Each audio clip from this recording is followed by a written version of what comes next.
boss, welcome ulit sa ating panibagong video. So tanghali na naman ulit tayo. Oras 11:20 kasi may mga inasikaso lang. So ano na tayo ulit, tayo ng maganda-ganda ulit na booking. Pili tayo ng ano, yung alam natin na hindi tayo lugi. So ito, may nakuha na akong booking, pick up sa may Baysa papunta Makati.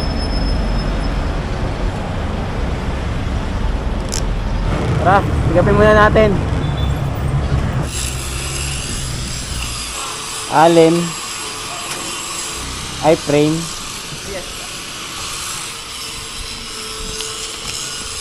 Doon na babayaran sana. Salamat. Okay na mga boss, item pick up papuntang Makati to. Bali yung item natin is frame. Siyempre pag frame babasagin yan, kaya kailangan maingat lang tayo sa pagdadrive. Alalay lang. Tapos may nakuha na akong booking, nakakasabay, papunta pa lang ako dito. Etong booking na to, Baysa going to Makati, 250 yan mga boss. Kasi ano yan, naka priority. Tapos yung kinuha ko na isa, Apolonio Samson sa Balintawak papunta Makati rin. Paid by wallet 155. May plus kasi yan na 40 pesos, kaya binira ko na. Tsaka kahit medyo may kalayuan yung pick up nyan, eh dyan din naman tayo dadaan papuntang Balintawak. Mag-e-EDSA tayo papunta Makati, or depende kung saan walang traffic. Kasi minsan sa mapa, minsan sa Waze nakikita natin na kung saan merong traffic, kaya minsan nililipat tayo ni Waze, nag-iiba tayo ng route, lalo na sa ano, sa Google Map. Ewan ko lang sa Waze kasi wala akong Waze eh, Google Map yung gamit ko. So ayun, yung pick up natin 4.6 papuntang Balintawak mga boss. Tapos Makati na yun, halos magkalapit na lang to ng drop off. Para ayoko rin kasi mag-antay ng matagal na sa pag-ano ng booking, lalo na pag yung booking na nakuha natin ay may mga plus, tapos may mga priority. Kasi expect nila dyan na mabilis, irarush mo yan, kaya naglalagay sila ng additional na payment. So diskarte lang talaga para kumita. Kung malate man tayo ng pickup, lumis ng konti, daanin na lang natin sa ano, sa bilis. Pero yung bilis na hindi bara-bara mga boss, alam niyo naman yun na, alam niyo naman kung mali na yung pagdadrive mo eh. Kailangan yung may bilis na maingat, doble ingat, hindi basta-basta bara-bara yung nagmamadali ka na wala ka ng pakialam sa kalsada, di ba? Maging professional pa rin. So tara, pick upin muna natin yung ating kasabay.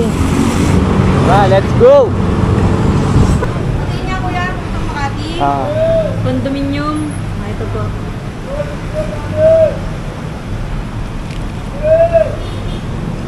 Salamat. Okay na, malinda item natin mga boss. Para tinapay.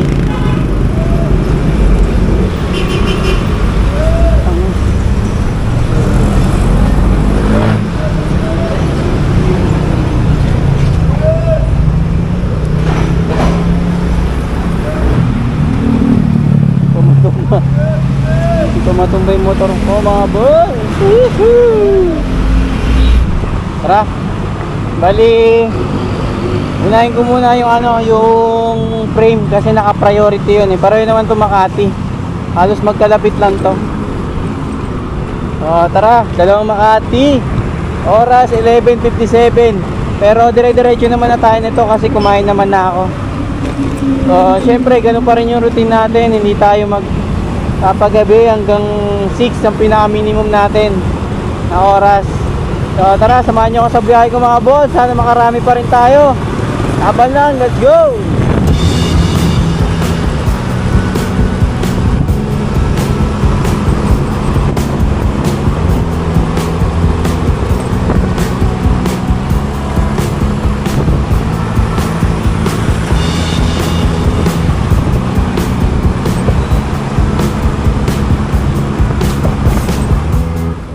mga boss, awit. Kasi yung drop off natin dito sa may frame magka-problema kasi yung magre-receive wala naman daw siyang alam. Naku po, ngayon nang tumawag. Paalis na tayo sa area. Hello? Ay. Po? Opo, kanina pa kayo po ba yung receiver? Kayo po yung receiver, sir? Receiver ng frame? Ha? Di sa Legazpi Tower 200? Oh, dito sa may nampas ako kasi iba ata yung number na nandito kasi yung nakausap ko hindi daw, wala daw siyang expect na deliver kaya pala kayo pala yung ha? Oh, ito umaatras ako boss kasi kanina pa ako dyan Malis na lang ako kasi nga hindi ko makontak. Kayo pala yung mali yung number siguro na binigay. Mali yung mali yung binigay na number sa akin Tingnan mo boss, ang dami ko nang antics Iba ata, hindi no? Iba ata yan. Ha? Pinakisuyo lang din sa akin. Ah. Ito ko yun. Sige, okay na yan. Bayaran ko magkano. Mailin. Hintay ko nga. Kala ko dun sa likod Hintay ko din. Pareho pala tayo naghahantay. Ba't ganun? Iba yung binigay na number.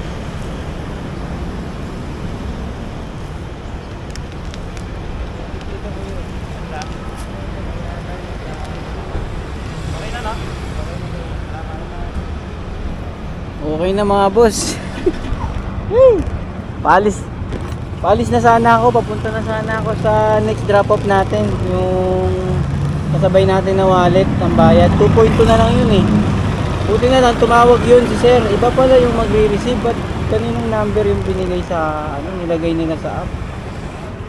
Ang mahirap pa nun, pati yung nagpadala hindi ko rin makontak kasi ang nangyari nun, pagdating ko sa drop off, di ba may nakalagay na number sa drop off sa delivery, pagdadala natin may number sa app na nilagay ng nag-book.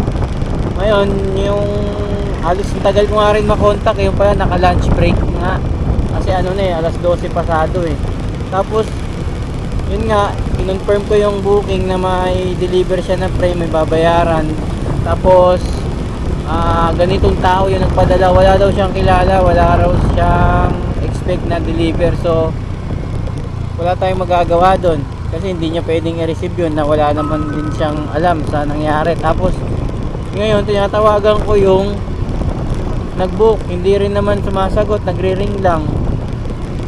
So nag-decide na ako na aalis na ako doon sa location ko. Gagawin ko na lang kung hindi ko i-complete, i-deliver ko muna isa habang wala pa.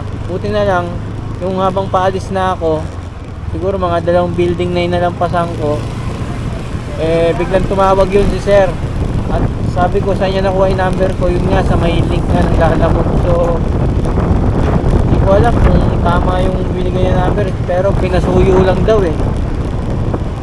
magulo kaya sa mga kapwa ko Lalamove talagang darating yung mga gantong mga encounter na problema, talaga kailangan malalim ang iyong pangunawa. So ang gagawin ko na sana ng technique doon mga boss, aalisan ko na yung area kasi wala na tayong magagawa doon wala nagko-confirm hindi rin makontak yung drop off. So ang gagawin ko na sana doon, i-text ko na lang pagdating ko sa drop off. Na ma'am. Bayad na pala. Apo, bayad na. So, di naghanap ako ng pera. Tapos, ayun, dito ko kasi tumakas. Picturean ko lang. Thank you po. Thank you, kuya. Ingat po. Pag ganun nangyari sa inyo mga boss, ano nyo na lang, chat, i-text nyo sila na, lalo na yung ano, yung nag-book na sabihin mo na ano muna, i-complete mo muna or kukuha ka ng another booking. Sa'yo, depende sa'yo. Pero kung di talaga sumasagot na halos tagal na, mas maganda i-complete mo na para kahit pa paano makabiyahe ka pa rin. Tapos kukontakin ka na lang yan nila kung anong pwedeng gawin. Ganun, ginawa ko na rin kasi yan dati. Tapos pag wala pa rin, pwede mong i-ano sa office nila Lalamove or iuwi. Basta may text ka sa customer na ganun ngayon nangyari. Friday ngayon pero parang konti ng booking Dati pag Friday dami, may high demand pa, di ba? Ngayon ano, wala, mahina. May 38 na rin pala na pair. Pulling 38 pesos. Pulling siya Ito 48. Mababa talaga pag walang mga abono or mga priority fee. Kaya pili-pili lang talaga.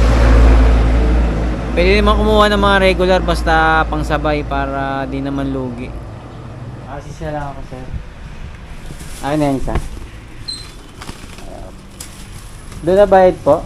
Opo. Tama.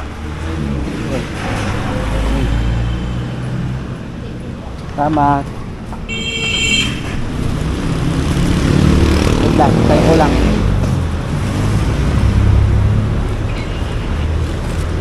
Yeah.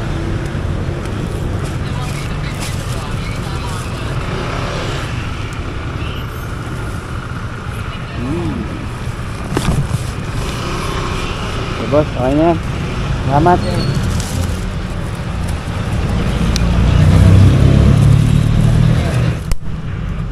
Ayun na, item pickup. Bigyan natin ito para hindi siya umano. Para hindi siya gumalaw-galaw. Alog kasi yan Gigewang-gewang tayo Gumigewang na nga, gigewang palalo. Okay na yan, papunta yan ng ano mga boss. Ayun Makati to Gulod. Tapos may nakuha agad ako na kasabay na booking Manila. San Andres Bukid lang to, abono, pasunta mo naman. Tara, pick upin natin yung isa. Tsaka yung shipping. Hello sir. Opo, ako po yung Lalamove rider po na magpipick up po ng t-shirt kay Sir Paulo. May babayaran ako sir, 349, tapos yung delivery fee sa inyo na rin po na 170. Magkano yung delivery? Opo, 170. Sige, sige po, pick upin ko na sir. Salamat po. Salamat, ingat. Sige po.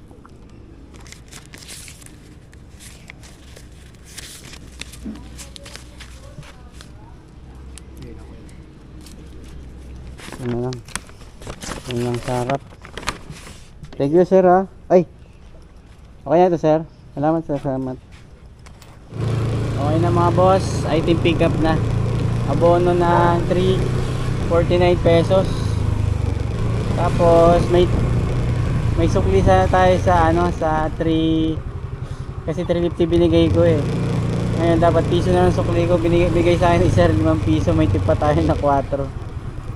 All goods. Abono damit, ito 349. Dito ko lang sinabit sa harap. Bali, booking natin mga boss, pasunta mo, tsaka gulod. Itong box, tapos itong plastic na nasa harap. Yung gulod, nasa, 243, naka-priority yun. Kaya medyo malaki. Pero mas malaki yung kanina, yung frame. Dito lang sa may Baysa, papunta ng Makati. 250, di ba kanina? Iba-iba rin yung presyo, no? Pero goods lang yan, importante meron, basta pag pinagsama-sama natin yan dadami rin yan, basta safe lang tayo lagi. Kung medyo tingin natin na-late tayo sa isang pick up natin, bawiin lang natin sa bilis, pero doble ingat pa rin.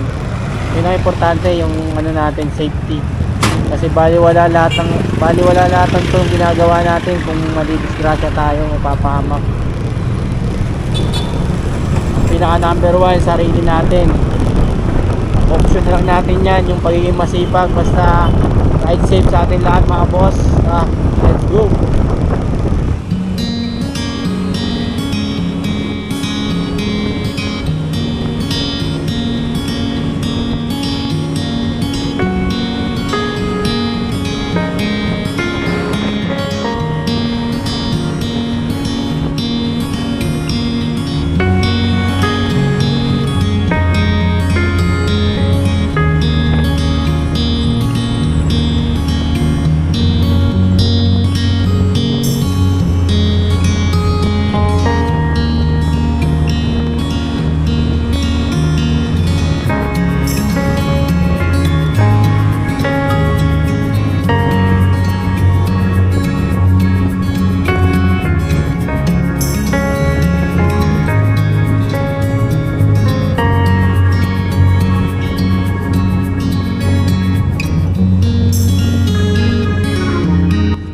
Salamat sir.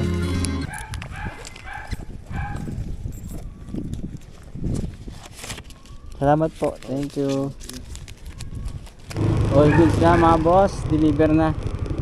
Yung pasunta mo na abono na 349. Tapos ang binayad ko sa atin ni sir 550. Dapat ang bill niya lang lahat ay 519. So may tip na naman tayo na 31 pesos. All goods. Tapos next drop off na tayo sa Gulod. Tara. 7 kilometers yung Gulod natin mga boss. Tapos dadagdagan tayo ron. Abangan na lang. Let's go. Saan ginagamit yan ba yan? Printing. Printing. Makina? Parang ano, may sugat. Mga resibo ba yan?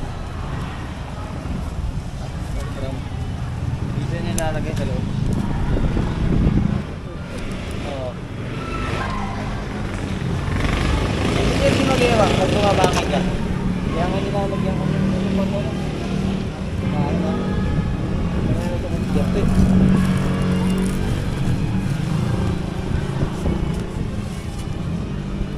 Handa ka sir? 346. 346. Ha? Pinapalit nila ko na yun. Okay. 346 4. Thank you sir. Salamat.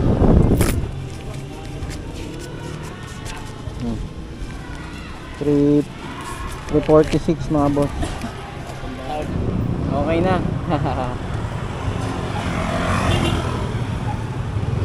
Diyagdagan tayo doon mga boss ng 100 pesos. Pero hindi ako nag-presyo, sila nagbigay. Kaya sabi ko, mabigat po yung item, lampas ng 20 kilos, magpa-add po sana ako. Tapos sila na nag-offer na nagdagan daw ako 100. So, naka-priority na yun eh. Pero hindi ako baga depende na lang kung magkano yung bukal sa loob, diba? Ngayon muna tayo, break time muna tayo mga boss. Tapos isang balik pa tayo siguro hanggang lang ako, Mandaluyong o San Juan. Biyernes ngayon, matraffic. Oras na 3:06. Mga 3:30 kung na tayong booking.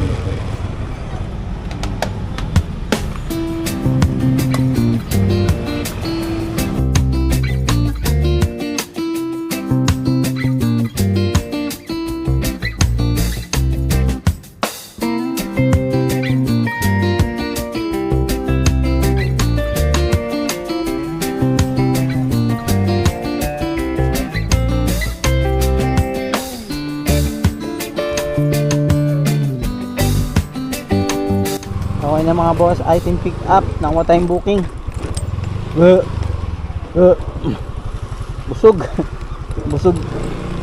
Busog sa siomai rice, tsaka buko juice.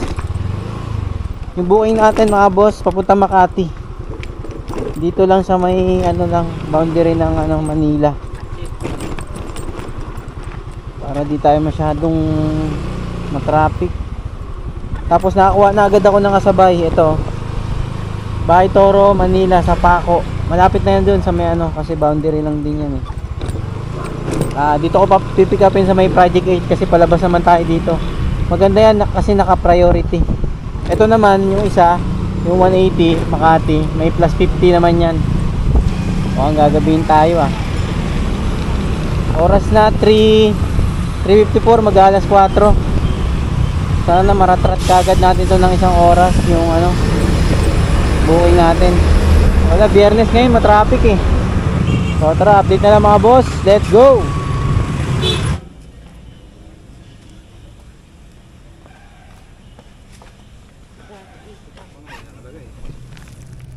Yung item natin.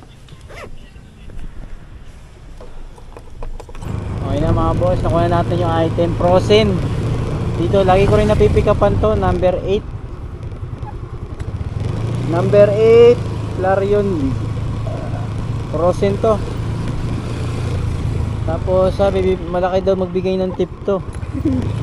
Parang yung nakaraan lang to. Pero check natin, malay natin. Naka-priority to, 206 sa Paco lang to. So ito yung unahin natin, tapos Makati. Tapos balik na tayo. Oras alas 4. Buti na lang, sakto yung item natin ng una kasi ano yun eh, parang gamot ata. Tapos kailangan din yun malamig eh. Sakto, frozen yung ano natin. Nag-compare sila, compare sila sa bag ko na parehong malamig. So tara. Paco, Manila, let's go! May babayaran na ano, 206.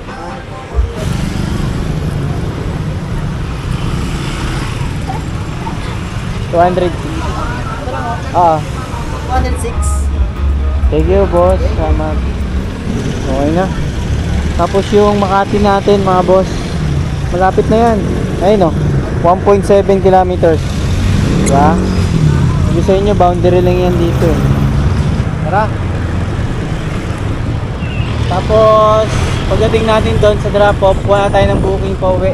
Oras 5:01. Wala, agabihin tayo. Lalampas tayo sa limit natin na alas 6, pero okay lang. Tanghali naman na tayo lumabas. Tara. Go!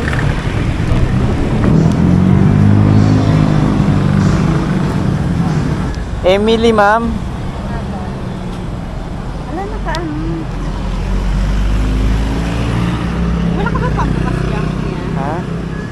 Susi. Kasi pinapansin mo na kompleto yung bagus bago ito bayaran dun sa seller. Pero babayaran mo kita.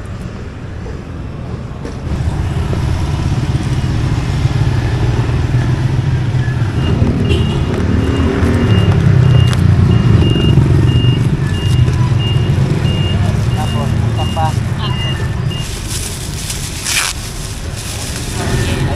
Hindi na pwede. 180 lang, ma'am. Ha? 180. 180 lang?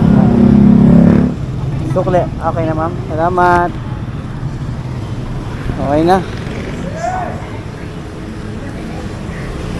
200 na binigay sa atin.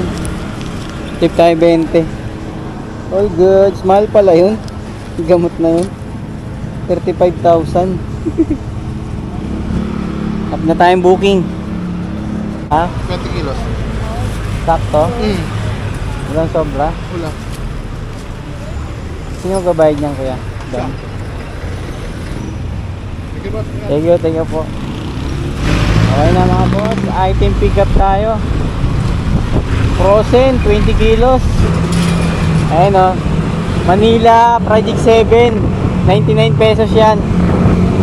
Wala nang dagdag kasi pauwi na tayo. Tapos nakuha ko ng kasabay agad. Manila, San Antonio, dito sa may San Francisco del Monte. 108, may plus 20. Ito, pipick upin ko ngayon. Tara. Tapos, abang-abang na lang mga boss kung magkano yung kinita natin. Oras, 5:25. Lampas alas 6 tayo nito bago mag 7. Sa bahay na tayo. Let's go. JR. Apo. Sir Arnel. Pwede ba yan dito kuya? Oh, kasi gaan na naman yan. 6 kilos na yan. Tapos doon na babayaran kuya? Sir? Doon na babayaran sa drop off? Doon na po. Gamitin na kasi sa kabilang side. Sige. Salamat sir ha. Okay po. Ingat. Thank you. Okay na mga boss, item pick up na tayo. Nakuha na natin yung item. Ito, tangke. Ayun o. Sa Project 7 tapos San Francisco del Monte yung booking natin. Halos magkalapit na lang yan. Tapos syempre mga ilang kilometers na lang sa bahay na ako nun, mga 5 or 6.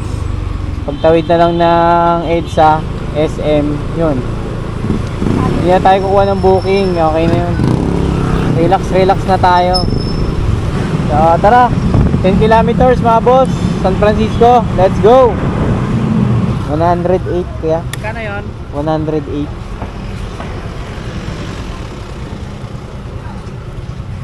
So, kunin mo 150. Salamat bossing. Salamat bossing ha. Thank you. 150 na. Tip tayo ng 42 pesos. Tapos yung sunod natin mga boss ay na lang 1.2 kilometers yung sa Project 7. All good na naman si Daniel Dala Vlogs. May tip na naman na 42. Diba? Hindi natin nasasabi kung ano yung meron at wala eh. Basta biyahe lang ng biyahe. Magkakatip din yan. Yung mga hindi nating akalain na mga booking na akala natin eh wala. Pero meron. Basta tuloy lang sa pagbiyahe. Diskarte. Kung anong pwedeng pagkakitaan para hindi tayo lugi sa bawat araw na dumadaan sa ating buhay. Grind lang ng grind. Aayon din sa atin ang bukas at panahon. Wow. So tara, Project 7 last drop off. Ginabi, nakakapanibago Ang dilim na ng alas 6 pa lang 6:11. So tara, deliver ko na muna to. Lumampas pala ako.